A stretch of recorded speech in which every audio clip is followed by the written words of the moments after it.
এটা সহি ভুল হয়ে যাচ্ছে। কথা বুঝাতে পারছি? সহিহের আড়ালে একটা মারাত্মক জয়ীফ আর জাল আকীদা আছে, এটা আপনার সামনে সহি দিয়ে ঢেকে দেওয়া হয়েছে, বুঝতে পারতেছেন না। এই জায়গাটাকে ভালো করে বোঝেন। যখন উম্মর সাথে কেউ গাদ্দারি করে তখন সে সহি থাকে না। উম্মতের সাথে কেউ যদি গাদ্দারি করে তখন সে কি থাকে না?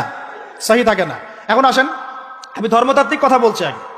এখানে বাচ্চা ফয়সাল তাকে কনভিন্স করা হলো, ঠিক আছে আমরা তেল কিনবো, আপনাদের কাছ থেকে কিনবো, আপনাদের গলফ কান্ট্রি যেগুলো আছে এদের কাছ থেকে কিনবো, তবে একটা শর্ত, আপনারা তেল বিক্রি করবেন শুধু মার্কিন ডলারে, অন্য কোনো কারেন্সিতে তেল বিক্রি করতে পারবেন না।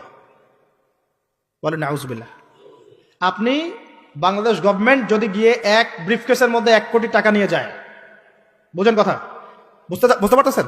1 কোটি টাকা আমাদের টাকা নিয়ে গিয়ে যদি বলে শেখ হাবিবি আমাকে তেল দাও, ওরা বলবে তেল দিতে পারবো না, খালাস, কুল্লু খালাস।